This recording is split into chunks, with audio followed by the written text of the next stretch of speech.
After suffering a devastating accident, getting crushed by a tank while serving as an Army mechanic, Sam Westfall faced a long, painful road to recovery. Medically discharged and struggling to find his footing, he discovered an unlikely therapy, archery. That spark turned into a lifelong passion, even as he built a 22-year career in IT services.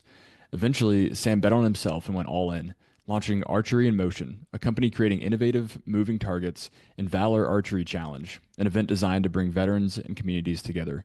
This is a story about resilience, chasing your passion, and giving back to the veteran community. I think you'll be inspired by Sam's journey. Most people you talk to when transitioning out of the military have never actually transitioned out themselves. You're probably getting a bunch of opinions from people who plan on staying in until retirement and have no idea how to actually show empathy for your situation. This podcast is about providing fresh perspectives and a front row seat for conversations with successful veterans doing big things after leaving the military.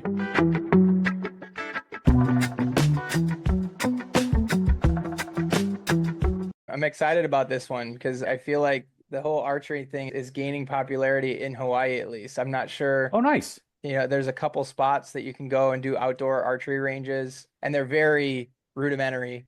But hey, that's all you need, right? It's just a couple targets set up, and it's actually kind of crazy how laissez-faire they are Sounds like they need some Sam in there. That's what I'm hearing. Operation. That's right. But I'll come out and set up a range. That's no big deal. Yeah, you see more and more people doing it, which is great. So there's a lot of bow hunting out there as well, from hogs to axis deer. It's a big travel hunting destination. Nice. Yeah, no, I'm excited about this. Appreciate you coming on. Absolutely. Thanks for having me. I think to kick it off here, there's some commonality in our backgrounds, and that's I would say affinity or maybe just slight experience, more on some ends than others with tanks, with the Abrams tank. That's right. Sam, if you want to start off giving a little bit about your background, kind of what your Army time looked like, and then transitioning out. Jack and I both were in the armor branch of the Army. So I dabbled for about 30 seconds on a tank. Jack spent at least a couple minutes, but would love to hear your background with him. All right. So went in 94. So I served during a peacetime window, 94 to 01. Went through basic AIT, got into a M1 Abrams tank mechanic, which means I was an everything mechanic. So tanks, Bradleys, howitzers, Humvees, Hemmets, Hets, 113s, Deuce and 5 tons, you name it. I got to play with all of it. I got to shoot most of it as well. Got injured, crushed by a tank tow bar between a dead tank and a live tank. And that's what separated me from my military service. So 6 years in, got crushed, spent 9 months in rehab and physical therapy. And at that point in time, the Army said, if you can't run, we no longer have a use for you. So medically separated out, jumped into an IT career that lasted about 22 years. And then from there, early 2023, got into starting my own businesses. And so now I've got 2 of my own and working on a third. That's absolutely awesome. I feel like, those machines are so powerful. And if you've never been around them, it's hard to even fathom. You see tanks and they look badass and they're pretty great. But when you're up next to them and you realize just the sound of like the metal churning and like it is a whole nother thing when you're in front of a tank. That is 72 tons of steel with a 1,500 horsepower turbine motor. It is unforgiving for anything in front of it or in the way. And what people don't realize, it's not just the weapon and like the tank moving and all that stuff that's dangerous. It's every single piece of that thing. Everything. Like you mentioned the tow bar, Sam, like the tow bar itself to tow a tank. I mean, Jack probably knows the weight of those things, but like they're about massive, 5-inch diameter, about 200 pounds. Yeah. People do PT with just the tow bar. That's like an instrument of torture. So that's a great way to put it. Yeah.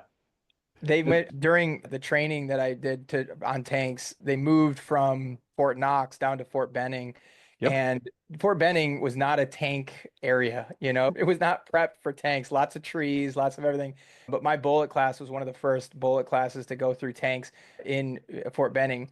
And they literally had us do Operation Lumberjack, which was go out and knock down as many trees as possible. And we literally were knocking down like maybe, 8-9 inch in diameter trees just by running them over with the tank. And it's like, it was nothing to the tank, That front edge is, like I said, it's unforgiving. It can be extremely brutal if you're in the way. Right. Yeah, one of my favorite exercises during my 30 seconds on tanks was they had like a confidence course thing during Bullock where we all got to drive, operate, shoot them, and do all the operations within the crew of the tank. But One person got to ford 4 feet of water because that's like the maximum. Another person got to run over a 7 or 8 inch diameter tree. So Jack had a lot of experience there. And my job, the one that I was graced with doing, was driving backwards.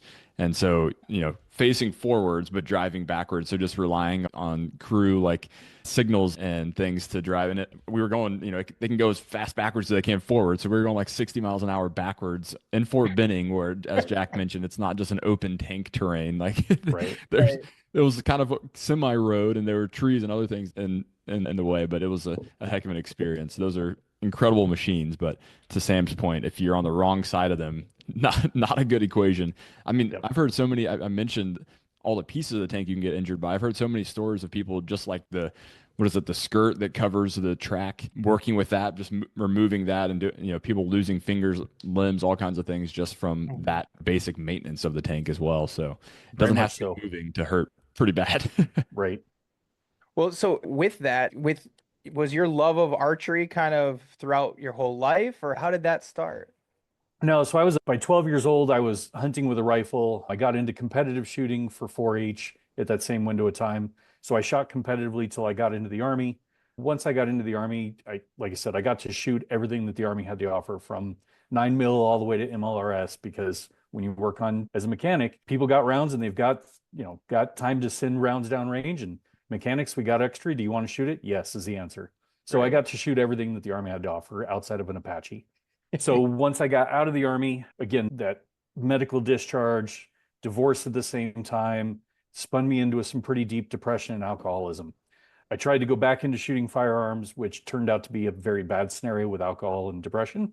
So over a couple of years, I finally figured out that every time I went to the gun range and shoot at a human silhouette, cardboard, or paper target, it put me right back into that same mindset, which was not a good thing.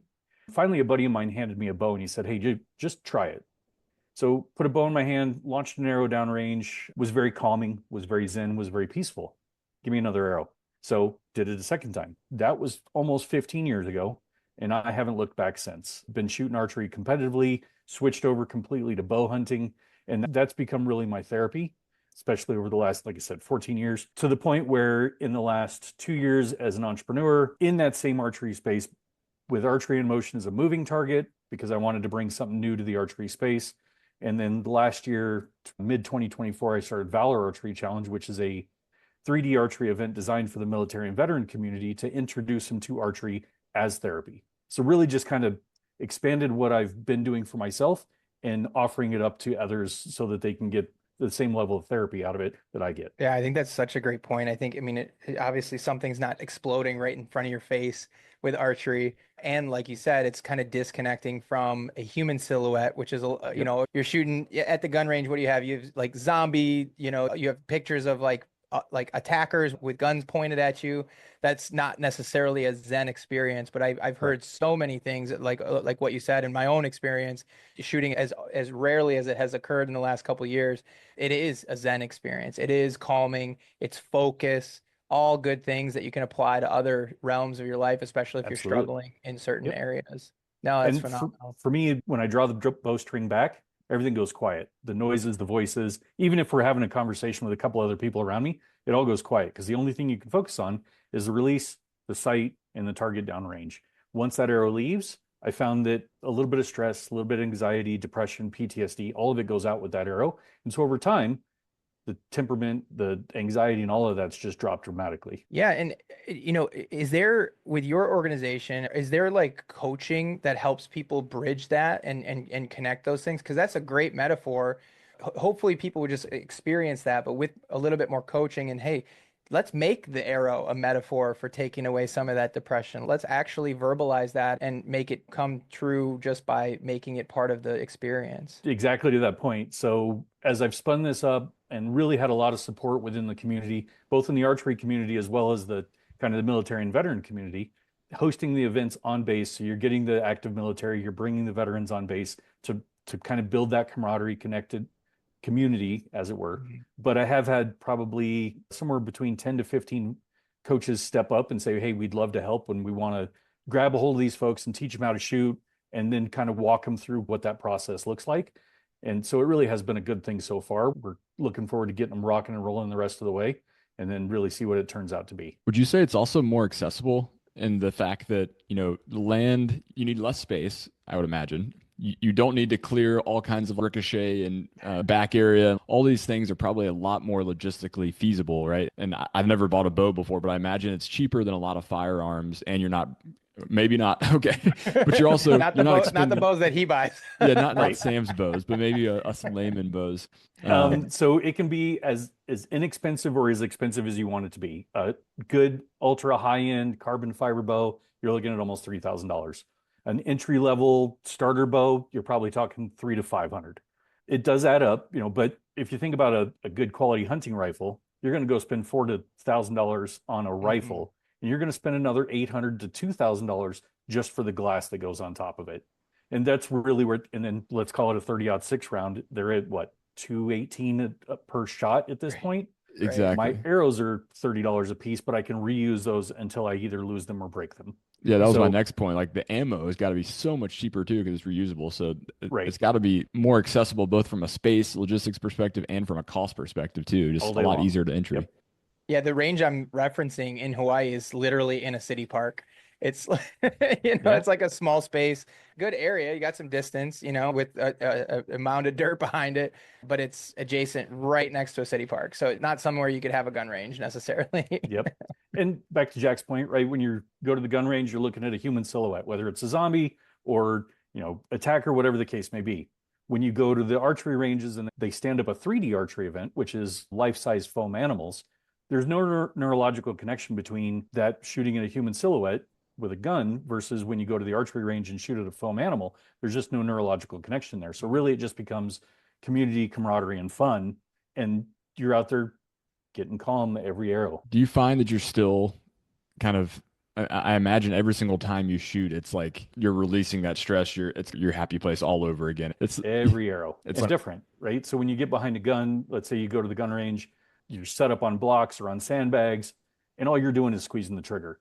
Yeah, you can get accurate that way, and yeah, you can get some rounds down range, but it's not the same. Every arrow is different in the archery space because if your anchor point is just a frog hair or a facial hair different, yep, that arrow is going to fly a little different. If the wind shifts just a little bit, yep, the arrow is going to fly just a little different.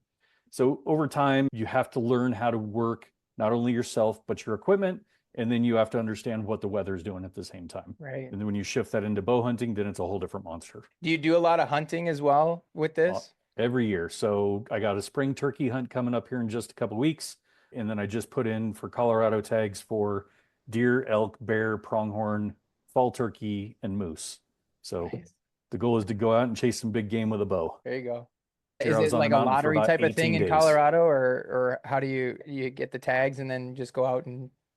Yeah, so they've got a draw system in Colorado for bow hunting. Thankfully, with archery, they do to give us a lot more opportunity to A, pull a tag, but B, they give us typically either sex tags for archery. So it doesn't matter if it's male or female, your odds of getting something in the freezer are a lot higher versus what the rifle side gets. Sam, I'd love to go into more detail on each of the kind of archery pieces you're working on. But first, maybe we could step back a little bit to your transition time. Sure. So you got out, you were working through some of the loss of purpose, trying to figure out your direction, some vices that I think a lot of people deal with when they leave the military. Yep. What did that look like as you were trying to figure out your career path from there? And how did you end up in IT? And tell us a little bit about that progression. That's a fun one. So by the time I got out of the Army, they were introducing the M1A2 tanks. So we were working with a laptop to troubleshoot, all digital tank versus the M1A1's all analog. So working with that monster size laptop, that at least got me started into the technology space. Going through, like I said, the divorce, the depression, the anxiety, and everything else, I had to focus on something, and work became it. And going from tanks to IT was a huge learning curve. So went headfirst into learning how to do IT and kind of building that skill set. There were not the transition programs that there are today, nor are the number of groups that are supporting that transition like there are today. So what did that look like? It was painful. When you walk away from the military, even today, you lose a lot of that camaraderie, you lose a lot of that sense of purpose, like you mentioned, and you lose a lot of those friends. Even more so when I walked away years ago, because it was just, the support system wasn't there. And the Army said, see ya. So it really was a rough time for a few years until I started to build some of those connections, build that network, and understand how to even use that network to help myself. Were you looking specifically for IT roles because you had a little bit, or was it like you kind of took the first job that was offered, train you along the way, and then it kind of turned into a career from there? At the time, General Dynamics reached out and said, "Hey, we'd love to have you as a tank mechanic, but we want to send you overseas." And again, this was before 9/11. So I didn't want to play that game. I needed something different that could hold me over financially, and IT was it. It was something different that I could just kind of drop into. And what little skill set that I had was able to build pretty rapidly just because I went head first into it. Yeah, I think that's a key point to hone in on there. And I think a lot of people, and we've said this before on the podcast, a lot of people transitioning from service, they think, like, oh, I was a tank mechanic or I was an airborne ranger. Like, yeah, these are like combat things that apply, but you can bridge gaps and apply what you've learned in the military to that IT space. Is there anything that you feel like in the IT realm or once you got into that career choice that you leaned on from your military experience or? So a lot of it was the troubleshooting aspect, right? When you're working on a tank, it's analog or digital, understanding schematics and how things work and how things plug in, how they all plug together and how it all connects. That was really probably the biggest piece in the IT is understanding, okay, you have a power cord that goes to a device and the device has software in it. And so how does that software intermingle between the operating system, the application, and what the keyboard is that the user is using? So just understanding kind of how those all fit together, that was probably the biggest piece of what I took away from the military until I got into management roles. And then I leaned back into the leadership training that I had from the military that really kind of helped progress me and push me forward. The problem with the only difference there is you can, in the IT world, the solution is just unplug it and plug it back in, right? But Yeah, then reboot. It's always the answer. you can't unplug the entire tank. That's the problem. You Sure just you gotta can. blow on it like, and then put it back in. You can absolutely unplug the tank. There's a main battery cable. You just disconnect that and everything goes dead. True. That's right. And if I remember, it's 12 batteries, at least on the tanks that we had. There It was 12. 6, but yeah. Yeah, no, so I think with the SEP V2s, they actually had to double the battery. So it was, I remember it went from 6 up to 12. It's That's like insane. like unbelievable number of batteries to keep that thing running. 74 tons then. Well, so yeah. just to spin that engine up is what, 15 gallons of fuel just to even get it spinning right. Right. No, I always joked with my friends that had nothing to do with tanks. It's like, it's not miles per gallon, it's gallons per mile in a tank. Exactly. Which is crazy.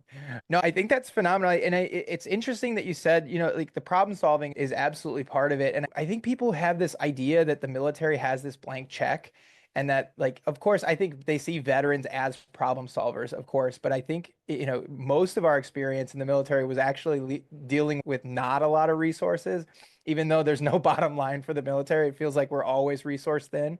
And Griffin would tell you that I leaned on him heavily when we were resource thin in our unit. But I think, that's a great takeaway for people is when you're transitioning from the military, you have experience doing a lot with a little. And that's invaluable to a lot of companies. And if you take that and you have that mindset of, I'm not going to take no for an answer, I'm going to figure this out, whether we have the resources or not. I think that's something that somebody can take away and really apply to any industry, whatever kind of tweaks your melon and gets you interested in something you can pursue. So that's great. Right. As long as you take your level of interest, take your experience and jump. Yeah. Now, have you been in Colorado the whole time? So the IT career was in Colorado? Predominantly. So I transitioned out here at Fort Carson, and I spent a number of years between Northern Colorado and Southern Colorado. Moved to Washington State for a handful of years, and then I've been back in Colorado 7 years now. So and I think your experience, time-wise, is somewhat applicable now. I mean, of course, there's definitely conflict going on, but there's a lot of people who may have served and never deployed and only kind of served in a training environment.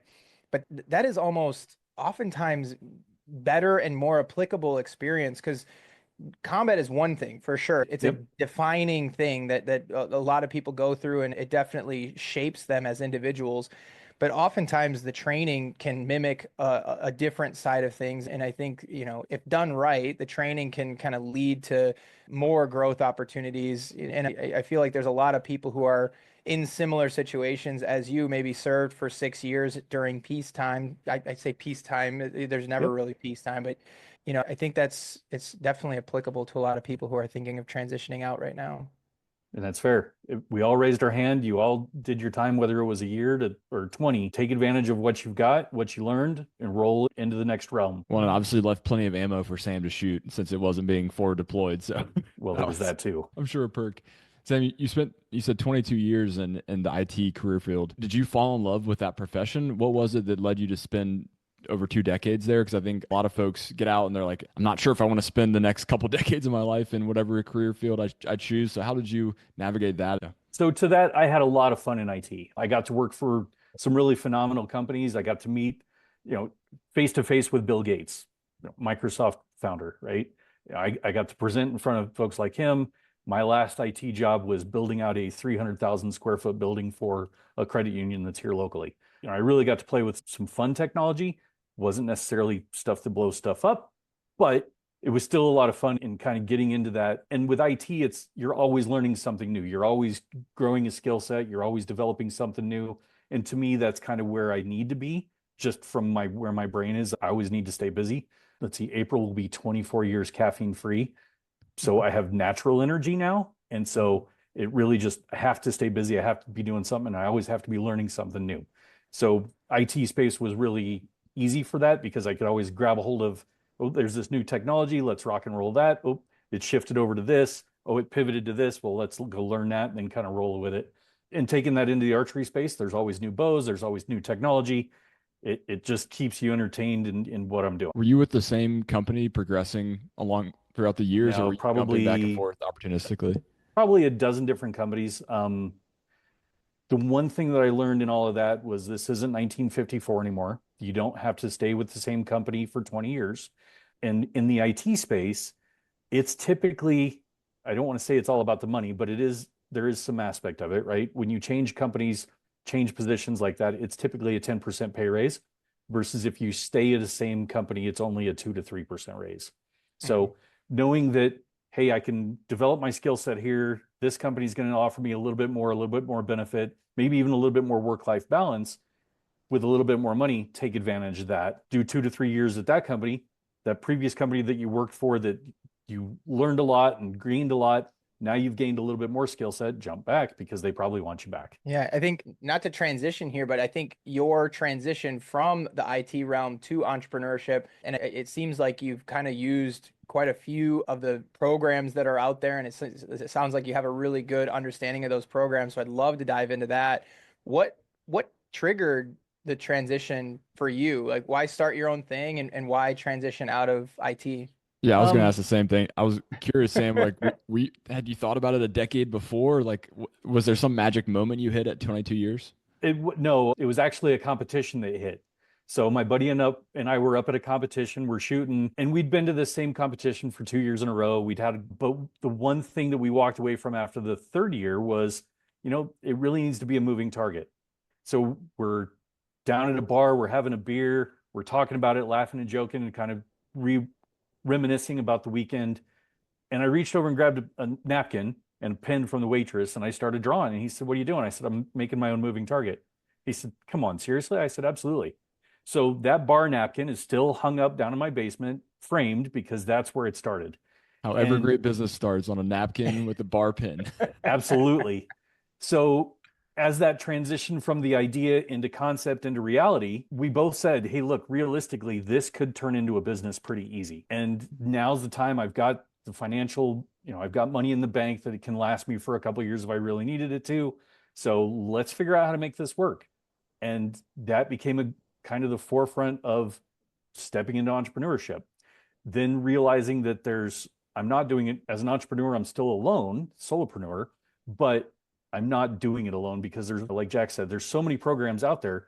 As a veteran, you can grab a hold, run through those programs, learn how to manage a business, learn how to develop your business, and again, continuing that skill set that build it up so that you can go be successful. And that's kind of where that spun up and where I am today. So which programs did you lean into? I'd love to hear more specifics.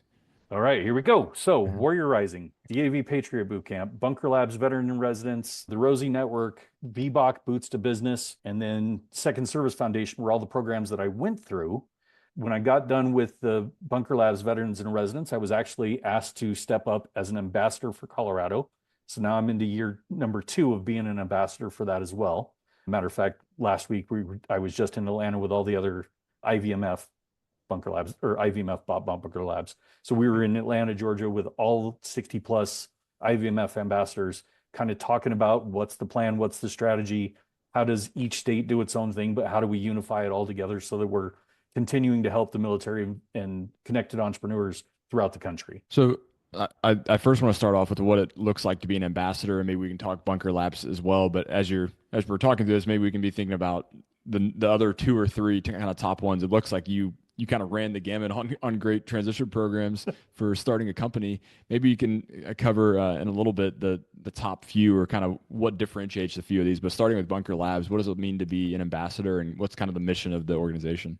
So the mission of the organization is really how do we take the military connected entrepreneurs, whether that's active military, veteran, mil spouse, and funnel them through the different IVMF programs to help them develop their skill set into being entrepreneurs. Some of that is in the networking space, some of that's helping to find funding, some of that's just helping them learn to understand how to run a business successfully.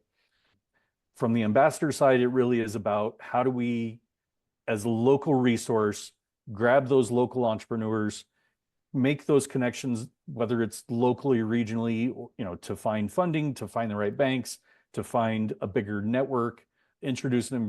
LinkedIn is a great tool. Some people use it well, some people struggle with it. So really kind of coaching and mentoring through developing that overall business mindset, even to include, I don't use business cards anymore. I carry around wristbands everywhere I go, because that's a more tangible thing that you can hand to somebody it's memorable rather than a card that gets lost. Right. So it's really just kind of developing those skill sets. Going through the other programs, each one had its benefit. Warrior Rising was great from here's the fundamentals you need to know to run a business, and kind of build that mindset around what you need to do to make that business successful. Biggest piece that I learned from that takeaway was burn every boat. Don't go back to IT. Don't have an opportunity to go back to IT. Keep everything you're doing focused towards your business, and burn every boat in the background so that you can't go back. DAV Patriot Bootcamp was a phenomenal program. Their Mentor Madness is a 3-hour session that they have, and you spend 30 minutes with a mentor and then move on to the next one. You've got 6 to 10 minutes to pitch your business and sell it to that mentor.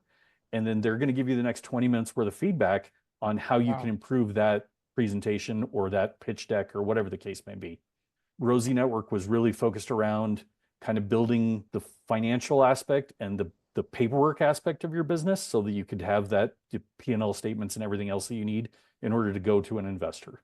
Boots to Business was really just camp on how to run a business and grow and be successful. So they all offer a benefit. They all offer, even if it's one little nugget, they all bring something to the table. That's a great explanation of all of them. Could you choose whichever one you think you might have the most tactical knowledge of? And of course you went through all of them, which is great, but which one could we dive into a little bit for the listeners and really kind of give maybe some step-by-step, how do they even start it? Let's just choose one maybe and give some specific guidance. This is what you can do today to sign up for this thing and get going. Then we'll go that route, because that's, that's why they like us. Right. So Syracuse University, just hit a quick Google search for Syracuse University, IVMF. And then under the programs tab, it lists out all the different programs. So if you're a female veteran entrepreneur, the VWise program is a great program for women-owned businesses, because it really specializes and caters towards those women-owned businesses. Edge, which is a conference that's coming up here in about 2 weeks, is going to be 200 plus veteran-owned businesses are getting together in a major conference, talk about what works or what doesn't, some big keynote speakers, and kind of really digging into overall just bringing that growth business together so that you're building your network. And again, I would say it's a lot different than a civilian entrepreneur, just in the fact of military connected network is huge, and we are all trying to prop each other up along the way. No, that's great. I think a key thing for people to realize too, it's not just for beginners.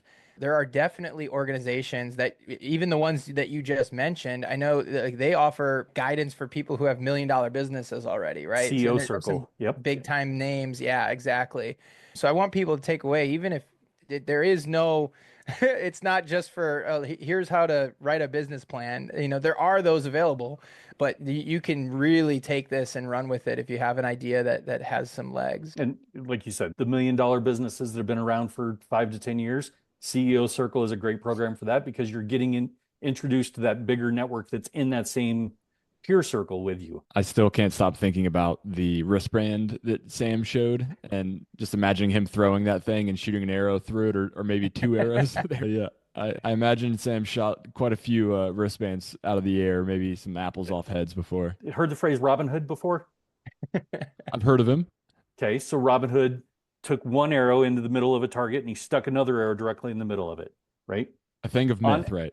On average, archers that shoot a lot, on average, it's about every 5,000 arrows, they'll hit one Robin Hood. I've got a stack of about 10 of them in my garage, and 4 of them are on moving targets. Wow.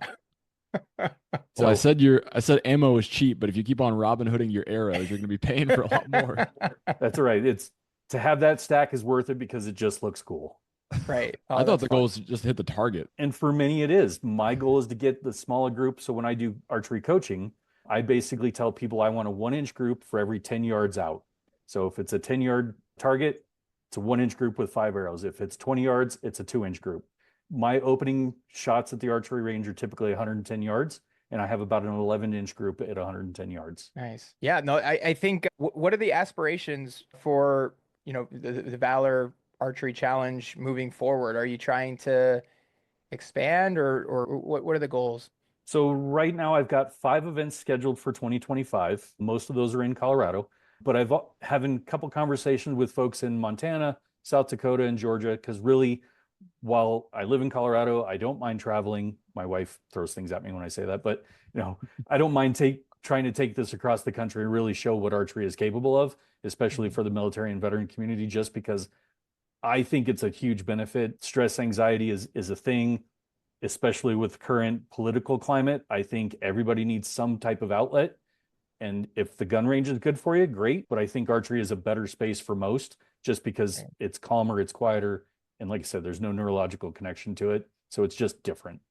Sounds like you and Jack need to have a conversation to get something out there in Oahu. I'm happy to bring something out to Hawaii. Yeah, I mean, that'd be great. There's such a dense population of veterans out here too, especially on Oahu. I think it'd be a phenomenal thing to do. And really, to your point, the gun range might work for some people. I mean, we've had guests on here that are very focused on video gaming for veterans as an outlet. I think the takeaway is, as a veteran, and not that you need to listen to guidance from us, but find something to help with the transition, find camaraderie, build that connection, and then not just personal connection with other people, but like it can be a solo thing that's just working on you too, and it seems like archery does both. My only argument against that, Jack, is that when it's solo focusing on you, you're still solo. Right. Part of the reason why we have 22 a day is because we got people that are living in the house. They're never leaving. They're not interacting. There's no level of connection. Going to the gun range, you're muffed up. The bulk of that conversation is what gun and what ammunition. And it's really the only type of interaction that you get at the gun range. When you come to the archery space, 3D archery space especially, it's a better community. You're more interactive. You can have those conversations while you're shooting because you're not muffed up. You're talking about what you're doing or maybe how you're shooting. And there's always some level of coaching, even if somebody's brand new, started shooting yesterday, there's always some level of coaching that goes along with that. And that in itself brings camaraderie, purpose, and community together. Sam, before I forget to ask, and last question on the transition organizations, I love the deep dive you did and the kind of overview for people. Were any of them paid entry? Or was it just an application and all free? From there, it's completely free? Yep, all free programs. So, and virtual as well, or maybe some like in-person meetups they had? A couple of them were in person. COVID kind of changed some of how that played out, but a couple of those were in person. So find the ones that are local to you, get connected up with a local ambassador, and figure out what's going to work best for you. Like I said, there's 60 some ambassadors across the country right now for IVMF programs. grab a hold of the local one nearest to you and figure out what's going to work. But all those programs that I listed off are free. You may have to pay to travel to some of them, but you're not paying $5,000 just to get into the program. Right. That's great. So yeah, I wanted to transitioning back to the stuff you're working on now, Sam. Yeah. A lot of people say if you have a passion for something and then you turn it into your profession, a lot of times it can ruin that allure to it, or can taint the water, if you will. Have you seen that effect? I know it's been 2 years or so. And if you have, or even if you haven't, are there any ways to make it your profession while not ruining it? That's a phenomenal question. So for me, it hasn't changed my view on archery at all. I've used archery as my therapy for over a decade now, and that really is where my calm, happy place is. So even to the point where when I was doing IT work and I was starting to get stressed out, my wife would just tell me, go to the range. Don't come home, just go to the range, go shoot a couple hours. Now, as part of my businesses, when I'm stressed or when I need to go shoot video, or when I need to go hang out with a buddy of mine, I just go shoot. And it all becomes part of the businesses. So it actually, even my wife's made a comment about it, I am calmer now that I shoot more regularly than what I was 22 years in IT, because the stress level there was just outside of me going to the range once or twice a week. There was no outlet for it. Now everything I do is focused on archery, and that's always my outlet. So that's easier. Find the right thing that works for you and run with it. If it's making soap, go make soap. So Sam can then shoot it. Nah. So not everything is a target. Yeah, that's right. As an overview, so you've got Archery In Motion, which is the company you started that has moving targets, custom-made moving targets, the bar napkin that you started everything off with. You also have Wild Shot Archery. Is that kind of the holding company or overarcher? What is that? No, so that's the third business that's getting spun up. That right now I'm looking for investors for that one. So that's going to incorporate the moving targets. That's going to incorporate coaching and the Valor Archery Challenge event, because now it becomes a indoor event that I can host year round. No big deal. Don't have to worry about accommodating for weather, but it just changes the spectrum. And like I said, the coaching, the bow hunting workouts, the bow hunting training all kind of coincide with what Wild Shot brings to the table. And the other side of that is it's not just an archery range. So if you think about most indoor archery ranges are 20 yards, my goal is to take Wild Shot all the way out to 80 yards indoors and incorporate archery tags. So now you've got a level of corporate team building event, and you've got community and archery leagues. So think dodgeball, but with bows and arrows. And that's a whole different skill set and a whole different mindset for a lot of people, just of something different to do. That's not axe throwing. It's not an escape room. It's not dodgeball. It's bows and arrows with dodgeball. Can't go wrong. Is that like there's a paintball into the bow? 2-inch wide, 2-inch deep foam tip.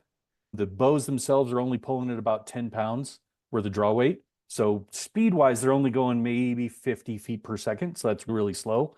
If you get hit, even from 10 feet away, you notice that you got hit, but it's not going to hurt you. Think of a lacrosse style face mask and helmet. So nothing in your eyes, but if you get hit in the chest or get hit in the back, you're going to know you got hit, but it's not going to hurt you. So Wild Shot Archery, just to give an overview, is the range that you're creating or intending to create that could encompass all of these things. It has your Archery In Motion moving targets. It could host the Valor Archery Challenge there locally in Colorado. It would also have these other events, the training, kind of the whole encompassing thing, but with a local, really indoor location to do that. For now, and then it becomes a franchisable event that can scale out across the states. That's great. I'd love to just touch a little bit more on the Valor Archery Challenge. Sure. What does that look like? So let's just say a veteran showed up to Colorado Springs to one of these challenges. What are they seeing there? Like, what does that event look like, and what are they doing? Yeah, you couldn't ask a better question. Thank you. So $40, that gets you through the door. So that's your participation fee. If you've got your own gear, bring it along. If you don't, $15 extra covers rental gear, and that's a bow, arrow, arm guard, and quiver. If you rent gear, we're going to spin you around after you pay for the rental fee and you get your gear. We're going to put you with a coach who's going to work with you for probably 5 to 15 minutes, and then they're going to send you to the entry-level course. Entry-level course is 15 targets, nothing more than 20 yards. Everything's broadside, so you've got an easier shot, but it also builds that level of confidence in your shooting, kind of builds that initial mindset around skills. Once you're comfortable shooting that, you're going to step over to the intermediate course, and that's where the fun really is going to start to play. That's 25 targets. Half will be broadside. The other half will be either hard quartering to, hard quartering away. The moving targets get integrated into that. And then you've got some challenge aspect to that. Some of those targets will go out to, let's call it 53 yards, and you're shooting at an armadillo at 53 yards. So it's a small target. That's where, yeah, it's a small target, really makes you work for it. But now you're having fun because it's a community event. We're doing groups of 15 every 30 minutes. So you're going to get stacked up with other veterans, other military, and even civilians. That way you're kind of building that camaraderie and community as you're walking along. I've got half a dozen or more veteran service organizations, along with another dozen or so veteran hunting and fishing organizations that are all going to have booths at the event. So when you walk up to a shooting station, think of like a golf course golf tee, you're going to walk up to shooting station 2, and the VFW is going to be there. By the time you get to shooting station number 4, American Legion is going to be there. Target number 3 is going to be a hunting organization. So you get the interaction of the people around you, but you're also connecting up with groups that you may or may not have heard of, that you may or may not already be connected with. And you don't have to go search for them. They're right there to connect up with you. Yeah, I love that. It's phenomenal just for the community. I'm sure it's veteran focused, but like, I mean, anybody would value that. What ages are you allowing? Are any kids involved at all? Yep. Even bought rental bows for kids. So all the way down to about age 6. Wow. Nice. Yeah, So I think bring the that's family, phenomenal. come out and shoot. Right. The kids targets, I've got a couple ones that are just, kind of fun shoots for kids. So think of water bottles hanging on strings inside of a frame. So just they get to use that same archery tag tip, only they're shooting a kid's bow. So it's going to hit those bottles and fling around, and kids get it. I've got a moving target in the kids' range that has the center out of it. And the goal for the kids is to shoot that arrow through the middle of the target that doesn't have a center in it. So they can kind of get that interaction of what it's like to shoot a moving target, but see where you're aiming at, how the arrows bounce off, and just gives them something different. And then by the time you get over to the adult range, the intermediate and extreme courses, the extreme course especially, now we're talking going out to 80 to 100 yards, steel plate targets, moving targets, you're going to work for every bit of it. But those of us that come from the military, we all understand challenge is a good thing, and the level of trash talk that goes along with that is huge. Oh, the other thing I forgot to mention, the registration fee also covers a challenge coin for those that served. So for $55, you could get a full day's worth of archery, shoot your fill, you get coaching, the whole 9 yards. That's amazing. I've had 24 companies offer up raffle prizes for me. So raffle ticket comes along with every registration ticket. And I've got anything from a brand new pair of hunting boots of the winner's choosing to elk calls to hydration mixes. Prizes are run the gambit. Like I said, over 24 companies have just sent me stuff to say, here, hand this out to participants. No, that's awesome. Have you seen kind of a growth in the civilian side too? I mean, are there people just kind of hearing about this and joining on? Yeah. Those that have shot with me at different events, those that have shot against me at different events. 2024, I took Archery In Motion across the country. So 16 major archery events, put it in front of about 300,000 shooters. And those that know the Archery In Motion name and brand have realized that's part of this event, and they've already started to register for it as well because they love shooting the moving target. Yeah, that part of your business, is it really, are you selling online and shipping all over? Is that an e-commerce business, or do you have an actual physical storefront where you're selling from Colorado? No, strictly e-commerce for right now. I think once the wild shot space gets opened up, that's where it'll kind of have a storefront to it. But for right now, it's strictly e-commerce. And like I said, I took it across the country, different events. I'll have it at all the Valor events so people get to see it, experience it, fall in love with it, and realize that it's a really good training tool, as well as perhaps a novelty shot for those that host their own events. It's only a matter of time before you're in Bass Pro Shops. I assume these targets are like, say somebody has an acre of land in Texas or in Florida, wherever. It's accessible enough to where they could just buy one of your targets online and have that moving in their backyard, right? Is it that simple? Correct. Yep. So when I first started Archery In Motion, again, paper napkin, I had 5 requirements for it. So had to be set up or torn down in under 20 minutes, had to be operated by the individual shooter, not having a secondary person there to operate it for you, had to fit in the back of my Toyota Tacoma, had to be functional to where it would work wherever. So if it's an indoor range, it plugs into the wall. If it's an outdoor range that's got a more remote space, it runs off a solar panel. So really kind of meets all the requirements of will go anywhere. And then the 5th piece was I want any target from the armadillo all the way to a full-size buffalo so that it can run whatever target that the person or individual or range has. It's functional for whatever target that they've got or want to put on it. What would an arrow do to a real buffalo? It drops them all the time for those that actually hunt them. You've got to have enough power behind it and you got to have a good shot placement. But, you know, the guys that go out buffalo hunting, Kansas, Nebraska, Wyoming, they'll put them on the ground. Wow. Doesn't do much to a Tesla Cybertruck, but Not so much. I've seen that video. It didn't play out well for the arrow. yeah, I mean, so correct me if I'm wrong, but arrows can often, I mean, they can do more damage than a rifle, right? I mean, like, depending on.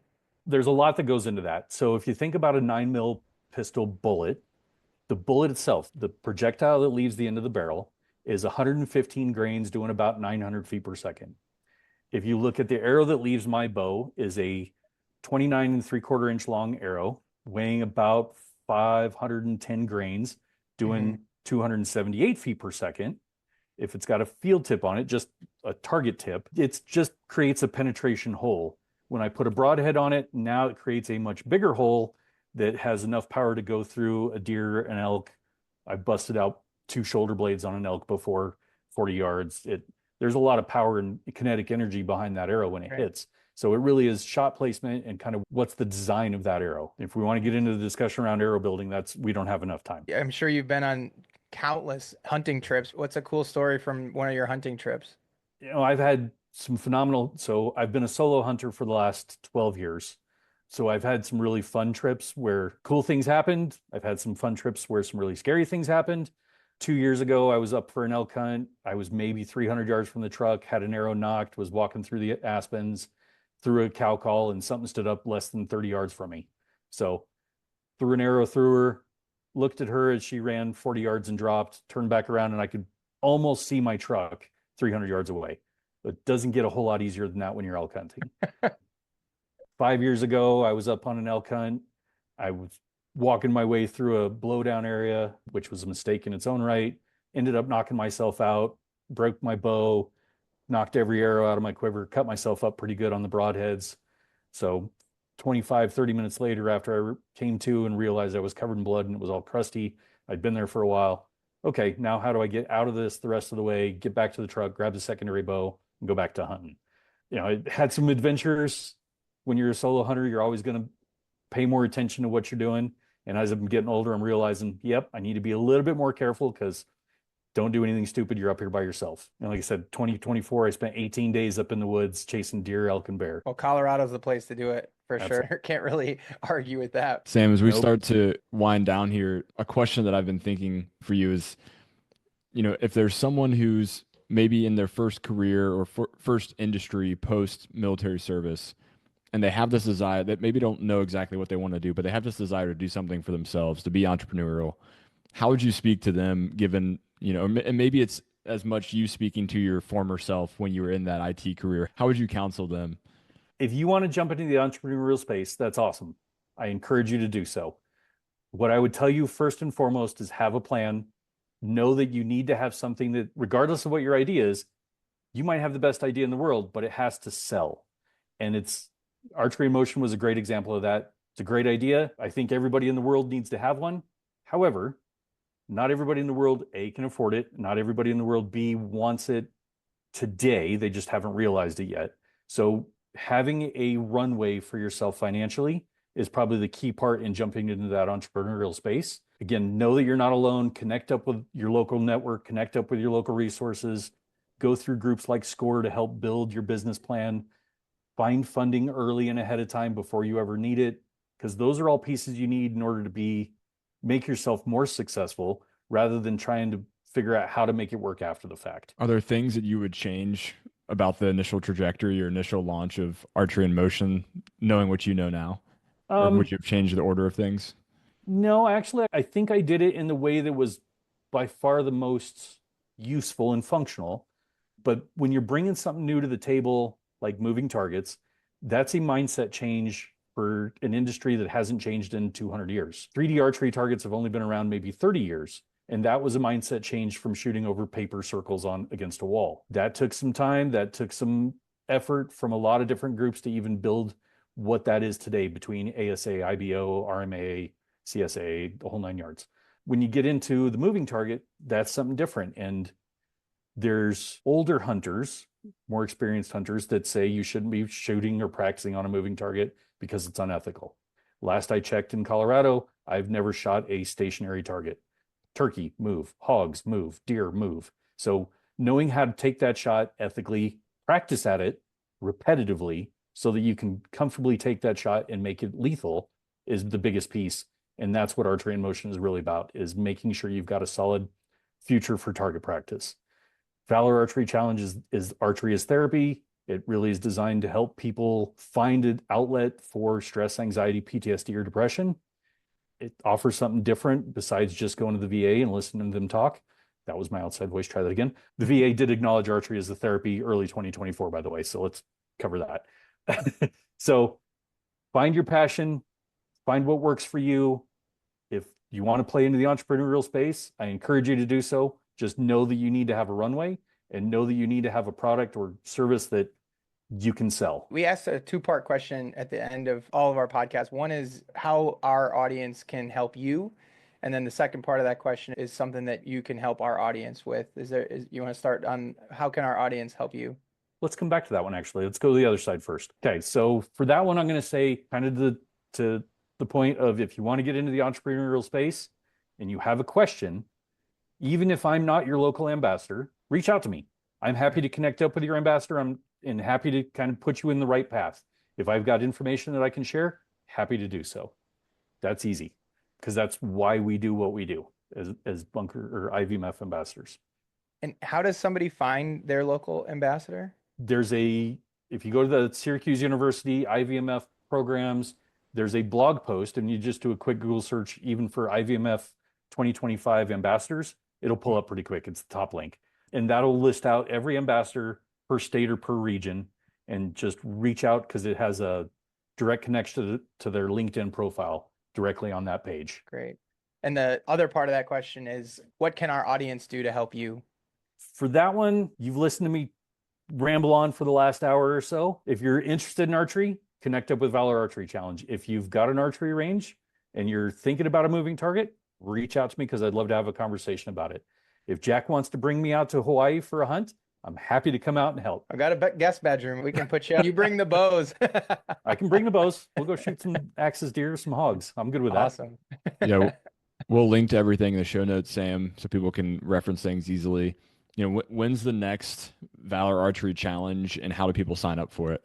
So valorarcherychallenge.com, simple and straightforward. The registration page is under the events tab, and click on that. Takes you to Simple Ticks. Get registered for whatever event. So whether that's April 19th, which is here at Fort Carson, May 17th is the extreme event. That's going to be in Bailey, Colorado. Back to Fort Carson for June. I'm working on July, August, and October event scheduling right now for different locations, just to kind of get it out there. But everything you need, from the registration to the rental gear to merchandise, is all straight from valorarcherychallenge.com. Great. Well, Sam, I can say it's been a pleasure talking Awesome. and learning more about what you're working on.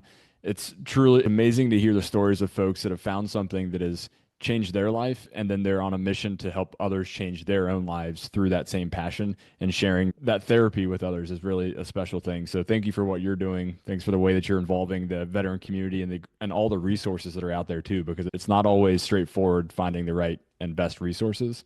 And so I appreciate all that you're doing for folks around the country. Well, guys, thank you very much for having me, and thanks for the encouragement. It's been a fun conversation. Look forward to doing it again down the road. Absolutely. Yeah, We'll have to get you out Sam. to, after you go to Hawaii, we'll get you down to the Fort Bragg area to do a North Carolina event. Just tell me when and where. We'll bring all the gear. Nice. Thanks for listening to this episode of the Veteran Ventures Podcast. If you heard something interesting or found the show to be helpful, send it to a friend who is transitioning out of the military or considering a transition. We'd also really appreciate if you left a rating and review of the show. That helps us reach more people with these amazing stories of successful veterans. We'll catch you next time on the Veteran Ventures Podcast. And until then, go do the thing. Make that decision, have that conversation, and go find your next mission.